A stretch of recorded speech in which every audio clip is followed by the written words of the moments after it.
You've tried it all. Keto, Weight Watchers, Atkins. Maybe you've even tried one of the GLP-1 shots. Then there's Orange Theory and other high-intensity cardio that's, I think kind of boring. And the results? Yeah, I too struggled to figure out what was going to work for my midlife body. We are not necessarily to blame, though. Diet culture threw us a curveball, and what may have worked in our younger years may not be the secret sauce for success now. What I have found is that many of my clients have been under-eating, which blunts our metabolism. We're doing too much cardio when we need to be lifting weights. What if I told you that you could eat all the food groups, including carbs, eat more than you're likely consuming now, and wrap a bow on it with 30-minute at-home workouts for any fitness level? Have I piqued your interest? It doesn't have to be complicated or expensive, but you do need to take the first step. Go to the show notes of this episode or send me an email at mfolan, that's F as in Frank, O-L-A-N, fasterway @gmail.com. Health, wellness, fitness, and everything in between. We're removing the taboo from what really matters in midlife. I'm your host, Michelle Folan, and this is Asking for a Friend. Ever been out and thought, oh my gosh, I am going to poop my pants? We've all been there. A gurgly gut at the wrong time or place. Maybe you've experienced constipation that has lasted for days, or unexplained bloating and gas that makes you feel like you're 6 months pregnant. These can be occasional annoyances, but some women live with these symptoms on a daily basis. We are often quick to say it's irritable bowel syndrome, but how do we really know? Mapson is a registered nutritional therapist with many years of clinical experience. Her expertise in IBS, SIBO, nutrition, diet, and lifestyle helps her clients who are tired of living with the unpredictable and often painful symptoms, bloating, and excessive gas and cramps. She is the founder of Goodness Me Coaching and the host of the Inside Knowledge podcast. Anna Mapson, welcome to Asking for a Friend. Thank you. Lovely to be here. Yeah, nice to have you here too. And I would love for you to tell everyone where you live because you have a lovely accent. Sure. Yeah, I'm based in Bristol in England, UK. Wonderful. Do you mind just filling the audience in on a little bit more about you and also your career path? Sure. I have been a nutritional therapist for coming up to 8 years now, and I started off just more general nutrition, but over the time I was working with more and more clients where digestion and gut health seemed to be really the thing that people were struggling with the most, and a lot of what we eat, unless we're properly digesting it and breaking it down, can be an issue. So I just got more and more niche down into kind of gut health. And then it was very specific, just IBS. So I don't work with IBD or I don't specialize in those conditions. So it's kind of niche down over the years to IBS. And prior to becoming a nutritional therapist, I used to be a management consultant and work in financial services. I wanted you on the show for several reasons. Number one, gut health is a buzzword these days, honestly, because we talk a lot about the gut-brain connection. And when the gut isn't working properly, it can really affect you as a whole person. So that's the first thing. Second thing is the prevalence of gut issues, particularly for women. I think it's not often talked about because the symptoms are embarrassing.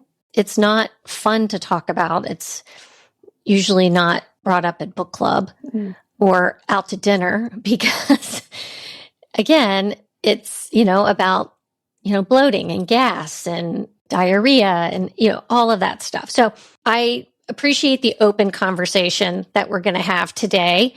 And I think because it is super common, we have a blanket determination that it's always irritable bowel syndrome. Can you kind of walk us through what the different issues can be if you are experiencing these uncomfortable symptoms? Yeah, there's different types of IBS that we normally categorize IBS down into more diarrhea predominant symptoms or constipation predominant symptoms.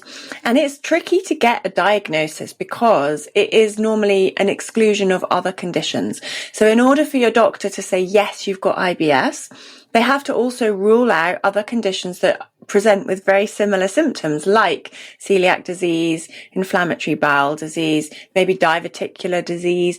These things can also flare up and come and go and also be influenced by food and stress and immune health.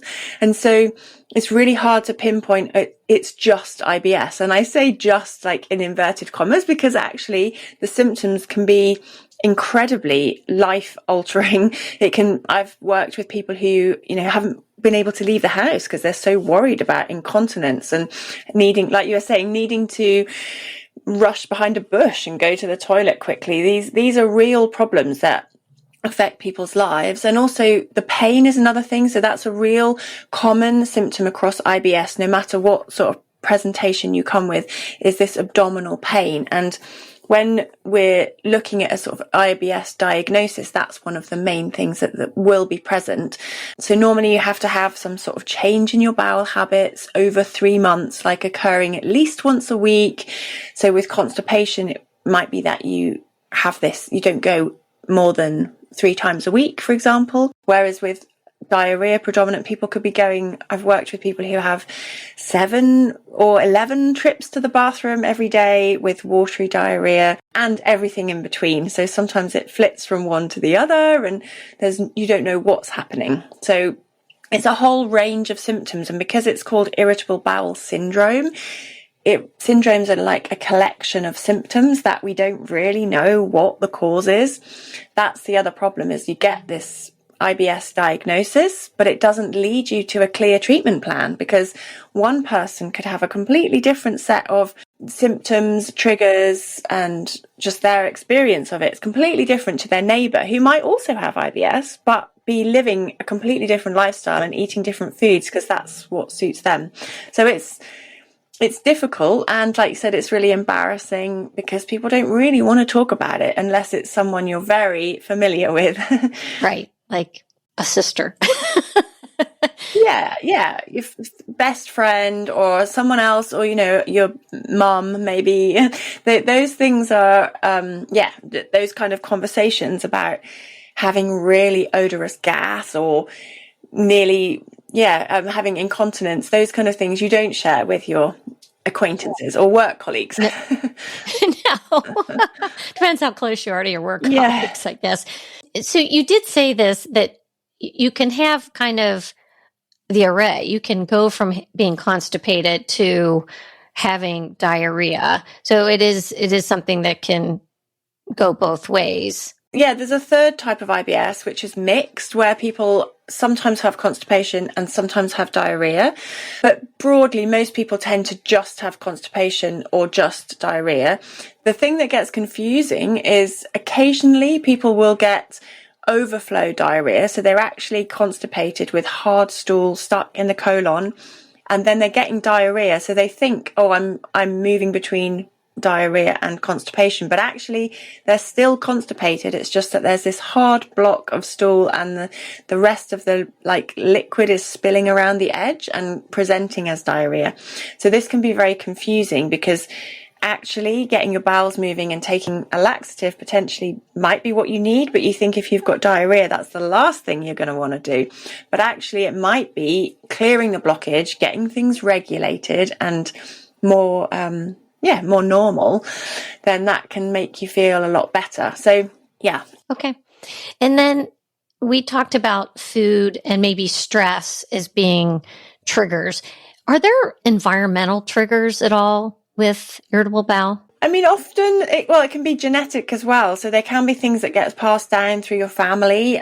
Maybe your family have a reduced stomach acid production gene, or they might have a slow motility gene. So these kind of things can run in the family, but there's a little bit about how you are brought up around food, what your attitude to it's like that nature nurture presentation as well. In terms of the environment, I suppose like your lifestyle can be a factor. So when you eat and how you eat is really key as well. People who rush their meals, don't chew their food very well. Maybe you're eating in the car or standing up in the kitchen. You never sit down. These kind of things can also lead to IBS type symptoms. I wouldn't say they would necessarily be a cause of IBS, but they would definitely add to the picture. I did have a question. So you brought up low stomach acid, and that could potentially be a genetic issue. What are the symptoms of low stomach acid? How would you know that you have that in particular? Low stomach acid could be, as shown by burping a lot after meals, could be a lot of bloating and gas, could be feeling like your food sits quite heavy in your stomach for a long time. And one of the main causes of that would be stress, I would say. So when we go into like a fight or flight mode, our body is primed for running or, that fight, flight, freeze response. We're not ready to digest our food. So the body prioritizes getting blood to your muscles, opening your eyes, like putting your body on high alert. And the things that are dampened down is our rest and digest mode, like hormone production and digestion. So all the blood will go away from the gut, and then that could affect the production of stomach juices, so your digestive enzymes and stomach acid, because that's not the priority, as your brain is telling your body we're in danger, we need to stop. Therefore, we don't need to digest this large meal that we've just eaten. But over time, that can lead to more fermentation, gas, like stomach cramping, and just feeling like, sluggish digestion. Even if you have loose stools and food's moving through you quite quickly, you can feel like everything is kind of heavy and not digesting well. So this low stomach acid is normally triggered by the gut-brain connection, like you were saying at the beginning, that nervous system connection.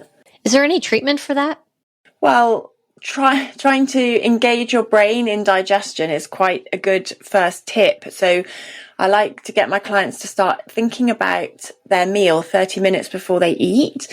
And by doing that, you're engaging your brain in thinking about digestion. And actually, it can trigger about 20% of your stomach acid is in this cephalic stage of digestion, which is kind of when your brain is kicking off, thinking about the smells, the texture, like what it is you're going to eat. If you're someone who cooks, you're kind of naturally doing that. But when we get a lot of ready meals from the supermarket, or perhaps, someone else has made the food for you, which is lovely, but often we don't take time to do that. We just pick it up and eat it.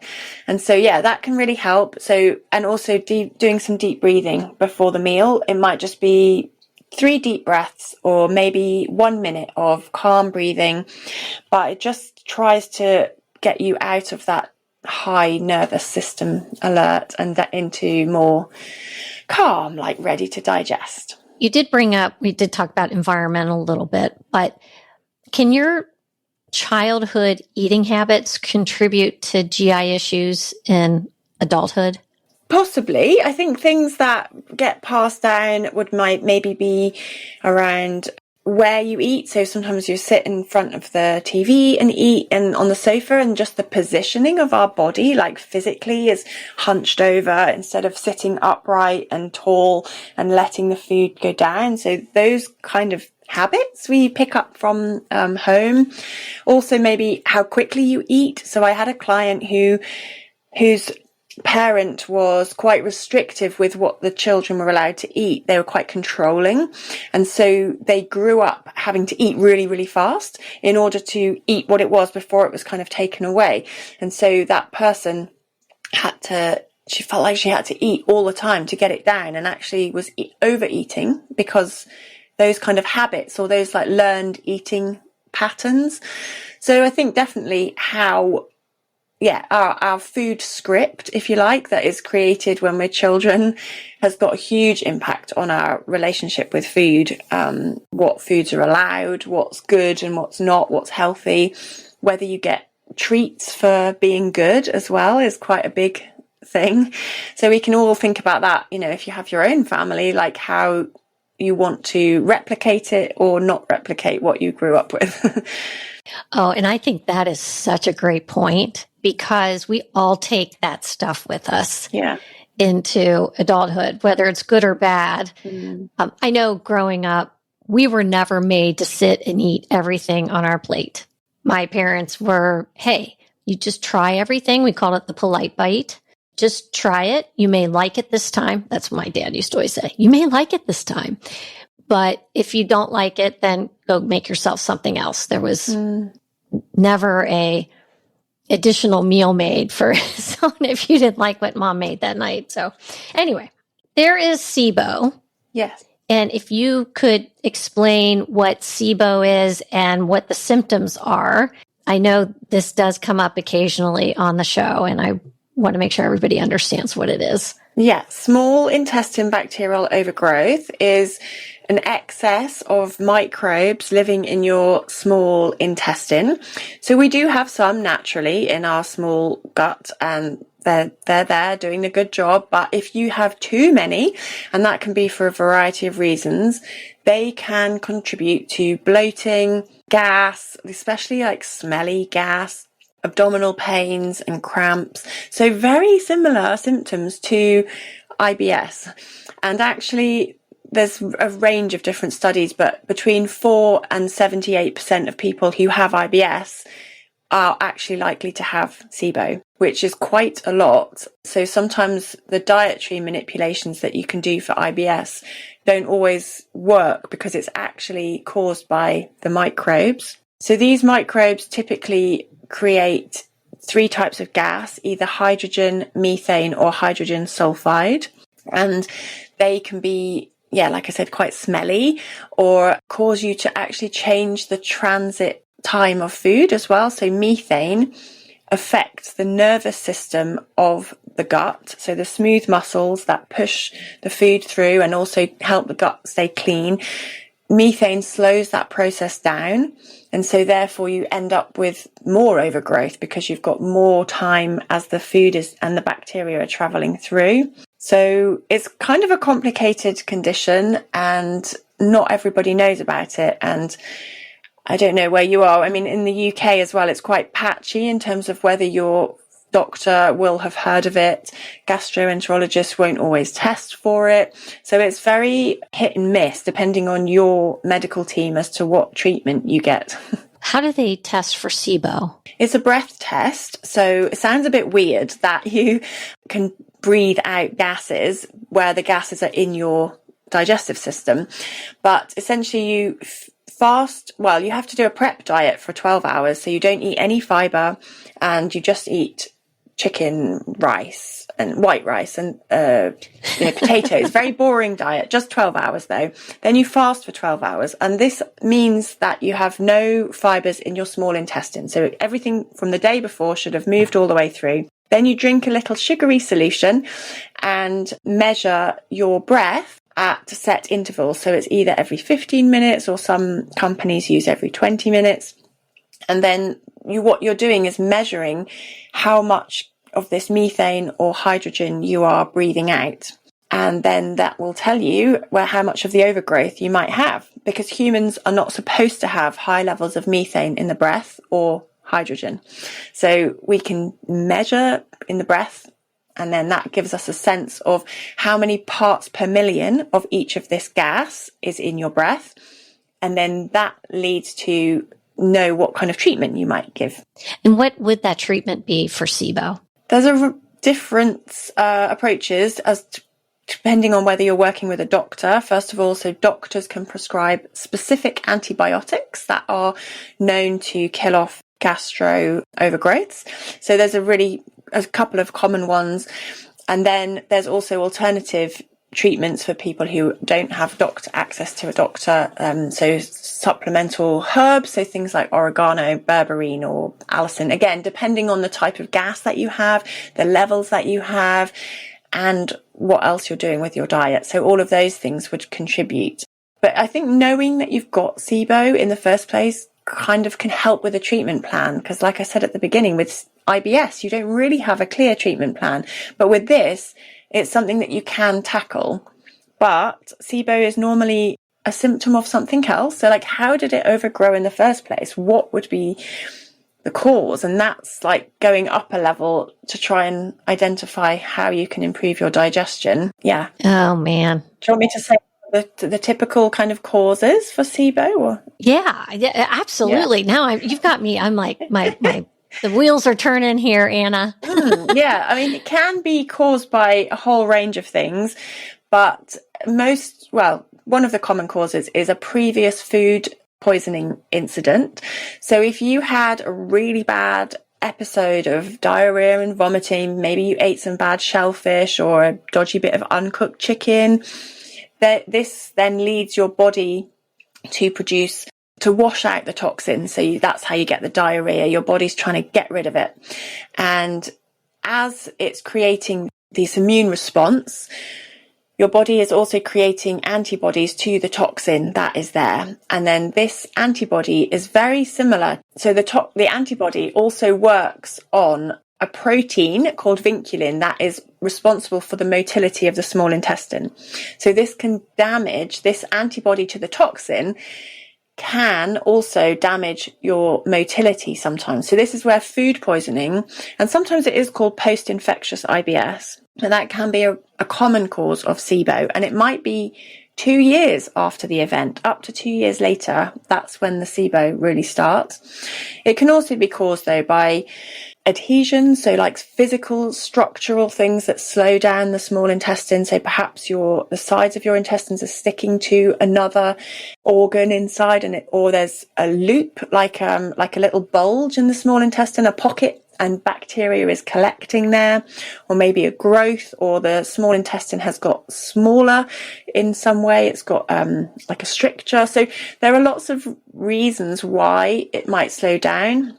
Sometimes like underfunctioning thyroid can also slow down because it helps with our metabolism. So when that's going slow, it may also slow down your smooth muscle and the digestion. Yeah, there are a huge range of causes, and you might not even know what caused it. So people often say, I need to know, like, where did this SIBO start? And you might never know, but at least if you've kind of gone through some of the checklists of things that are under your control, around eating patterns, things that you can do to try and help yourself get really strong and eat a good broad range of foods and sort of build yourself back up again. Is a colonoscopy ever warranted to make a diagnosis? So a colonoscopy will only look at the large intestine and the latter part of the digestive tract. So that is very good for identifying polyps or maybe any growths, or looking if there's any damage to in terms of inflammation. That sort of thing is normally what will be picked up on a colonoscopy. With a SIBO, sometimes they will do an endoscopy, like going down your throat, and we'll do a biopsy on the first part of the small intestine. But because it's such a long tube, it's 8 meters or so long, or 8 feet long. It can really, but you won't get through all of it. You can't get to all of it. Okay. I read on your website about the FODMAP diet. So if you could tell me exactly what it stands for and how it targets certain issues. So it's almost like an elimination diet in a way, but you explain it, because I won't do it justice. Yeah, no, it is. It's an elimination diet for people with IBS, and it's very well researched. So it's an acronym that stands for fermentable oligosaccharides, disaccharides, monosaccharides, and polyols. So you don't need to remember all the terms, but it's just different types of starches, and they are found in lots of healthy foods, lots of vegetables and fruits. So apples, chickpeas, dairy like milk, wheat, and cauliflower, mushrooms, a lot of red peppers. A lot of these foods we would encourage people to eat all the time. They're not bad for you at all. It's just for some people, these particular types of carbohydrate can draw water into the small bowel, like it osmotically just draws the water in, and that can cause bloating and loose stools. And then they travel to the large intestine and bacteria will ferment them, causing more gas. And again, maybe more diarrhea or bloating. So they can be very uncomfortable in certain people who are sensitive. So the diet takes all of these out for 2 to 6 weeks. And then one by one, we reintroduce them in order to see if there's a particular trigger that is your problem. So it's a very careful approach, and a lot of people just do the restriction bit and they don't do the reintroduction phase. Oh, really? Because they have results then. They're like, well, I'm not going to mess with it. Yeah. I went through the list and I was like, wait, onion and garlic? I mean, I think I cook with onion and garlic almost every single night. And I just think about, how do I? So if I were to try this, and I'm probably giving too much information, but I've been having some gut issues here. And I had Anna booked before I started having my issues. So I'm really interested in this topic for some personal reasons, but also because I hear a lot of women talking about it. So I just want to clear that up. Okay. Do you recommend then like a food diary for people? I first of all recommend, starting off just getting a baseline. So what would be helpful is to write down everything you're eating for a couple of days and write down things like your bowel habits, like how many times did you go to the toilet? If you use the Bristol stool chart, it's quite a good representation of the poo. So if you don't want to describe it, the Bristol stool chart lists out 7 different types of common types of poo. So from very hard small pellets, that's type 1, to very loose watery stools, that's type 7. And you can just rate your poop. How many times did you go a day and what type was it? Because that also then just gives you a picture of what's happening now. And then the elimination diet people should follow for around 2 weeks, up to 6 weeks. And that's often if maybe you have a weekend away and you can't really follow it properly, or the first week you're just finding out like what works and how to do it. So typically my clients do it for maybe 3 weeks. If you don't feel better after that time, then you don't need to go through the reintroduction process. If you don't feel better, whether you're eating them or not eating them, you may as well be eating them. If you feel better and you think, actually, this has really got my symptoms under control, I've got less bloating, I'm sleeping better, I'm not going to the toilet, I'm not sitting on the toilet for hours anymore, then you can start to reintroduce them one by one. So there's all these different categories of foods. So onions, you mentioned, would be one category. Garlic is another. Wheat is another. And then there's other vegetables or fruits, for example, grapefruit. So all 4 of those are high in fructan, which is the oligosaccharides in the FODMAP. But you have to test all 4 of them separately because they're all slightly different. So it's quite a process. Each reintroduction, you would start with a very small amount, a bit more the next day, and a little bit more on day 3. And then so by day 3, you're eating a really good portion, like with onions. You might start with just 2 tablespoons, like a tablespoon of onion in your meal. And then on day 3, you're kind of eating half an onion, or like, even if it's very small onion, maybe a whole onion cooked. So then you can test if you're happy with it. Does your gut react to it or not? And if it doesn't, then onions are okay and you can eat them freely. They're not a problem. Okay. I know how you focused on the onions. Yeah. Well, it's hard to avoid them. Like you said, I had a client recently and she has just found that actually onions and also stone fruit are her big problems. And she was eating them all the time, didn't even think onions would be an issue. And actually all the other FODMAP foods like beans and pulses and cauliflower and apples, they have not been a problem for her at all. It was just onions. So now knowing this, she can get on and live without onions. It is tricky, like I said, if you go and eat out. It is. People sometimes use the green bits of spring onions or chives to get a kind of oniony flavour. And with garlic, they use garlic infused oil, which again gives you the flavour without actually eating the garlic. So there's a couple of workarounds for most things you can't eat. All right. Well, that and not even that's my issue. But I just, that flagged in me because I'm going, oh my God. It's the basis for, Italian cooking, Indian cooking. Garlic would be a lot in South Asian food as well. So it's really hard to avoid onions and garlic. We tend to love them. Yeah, and I'm a cook. So that's, yeah. I was curious, can poor sleep worsen your symptoms?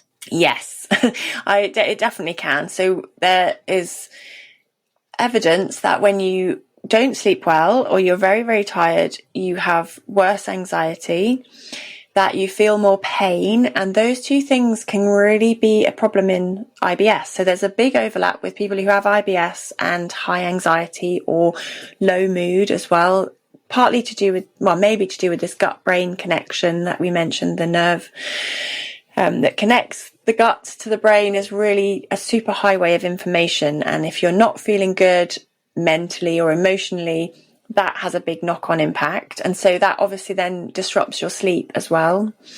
And then when you're very tired, you tend to crave sugary foods that are going to give you that energy boost. And those foods can, for some people, be a real IBS trigger as well. So you crave the stodgy foods. Maybe you just eat more toast because you can't be bothered to cook and you just want a quick hit. So you have some chocolate and a biscuit and extra caffeine as well. So yeah, there's definitely an overlap between sleep and the gut health, I would say. Right, that makes total sense. I just had a guest on the podcast and we were talking about alcohol. I'm wondering what effect alcohol has on gut health. Well, it's not great for your gut health, I'm going to be honest. Unfortunately, my clients always say this, am I allowed to still drink? So whilst, I drink alcohol, I'm not against it in any way. We just know it's not good for you more generally to have in large amounts. Alcohol itself is kind of used as an antimicrobial, antibacterial hand wash, that kind of thing. We use alcohol to kill off microbes, but also it just irritates the lining of your gut. So people tend to underestimate the impact of alcohol on their IBS, I would say. When we go back to that FODMAP diet where you're trying to restrict things that can trigger it, you can only have one very small glass of white or red wine and one very small beer, like a small can. So up over and above that, you will be incurring symptoms, I would say, normally. And even sometimes just a small glass of wine can be a real trigger. And often, people tend to rely on it to unwind after a day of work and think, oh, it's good for me, it relaxes me, it helps me sleep. But it doesn't really help us sleep that well. I'm sure you went into that last week. It's more of a sedative and not actually something that gives you a good restful night. But yeah, it can lead to symptoms, I would say, for a couple of days afterwards. And people don't want to believe that a few beers on a Saturday is still giving you problems on a Monday or a Tuesday. But I do see a correlation between the more people drink and symptoms. Yep. All right. Again, that makes sense. I'm buying what you're selling. What supplements do you recommend? Do you recommend any probiotics or prebiotics? Depending on each client, yes. So sometimes people will do well from adding in microbes, so live bacteria like in a probiotic. A longer term approach though is to use fibers and prebiotics that actually feed the good gut bacteria. So if you've got a very low fiber diet and you're just adding in probiotics, they're not going to want to hang around because you're not feeding them. So you need to still have fiber in your diet. And this is where increasing lots of pulses, whole grains, fruits and vegetables is so good, which is why that FODMAP diet is not great longer term. So following introduction of good bacteria or like feeding them as well. Sometimes I will use supplements to reduce them down, like I mentioned with the SIBO, to actually get rid of high overgrowth of microbes, but that's generally after people have had a test and we know that that's what the problem is. And then other supplements that are sometimes used in IBS, one is psyllium husk, which is actually quite well researched for IBS, constipation and diarrhea predominant symptoms, and can be very helpful. You can just get it as a powder and start off with a small amount so you can test your tolerance to it, but it helps to form a soft but well-formed stool, so it's useful. Or other things like magnesium oxide is not very well absorbed, but can be very useful for some people with constipation because it draws water in and softens it up. So I'd say it's very different for everybody. There's no like one good IBS supplement because of everybody's different symptoms. There's been a real trend in eating fermented foods. So kimchi, sauerkraut, some pickles that go through the fermentation process, and then kombucha.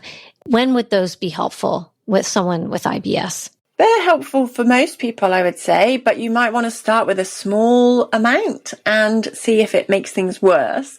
Particularly with SIBO, people may find that adding in extra bacteria can make their bloating a little bit worse, but not always. And the good thing about these live or probiotic foods is that they are adding a bit of diversity, and generally they come in good food. So like kimchi or sauerkraut, you're getting the fiber from the cabbage and the vegetables, and with the kefir you've got calcium in your milk.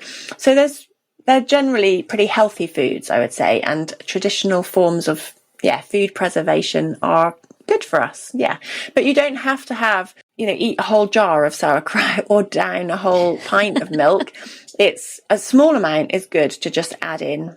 And they're cheap to make as well, which is what I like. You can make your own sauerkraut very, very easily. So it can be beneficial and cost effective. Or we can buy it in a jar. Yeah, or which you is can what buy I it. do. Yes, if you don't have time, that's another thing. I cook, but I'm not fermenting my own sauerkraut. Well, if you buy it, it needs to be the live one, so not pasteurized. Otherwise, it doesn't have any of the live microbes left. Yes, it's the expensive stuff, which I have found. It's not right. It's not the cheap stuff you buy in the bag in the meat department. How do you work with clients, Anna? Like, what kind of programs do you offer? I have 3-month, I call it the gut reset. So I start off with an hour and a half, like really digging down into their whole health history, understanding clients' digestion, all their symptoms. So I have a lot of conversations about bowel habits, smelly gas, like what does your poo look like, and get very comfortable with talking about these things. But I also ask questions about skin health, movement, aches and pains, mental health, just everything that might be relevant, as well as menstrual health and how that can impact on your digestion. And then I, over the 3 months, work with people by speaking to them weekly to begin with, and then it's fortnightly. So we get a lot of time together to work out what's working, giving people meal plans to help implement it. And actually that's where I think most people get a lot of the benefit, is the weekly calls, because we're talking about how to do it. There's loads of blogs telling you what you could be doing for IBS, but it's actually how to implement it in your life. That's the tricky bit. And so that's what I help people with over 3 months.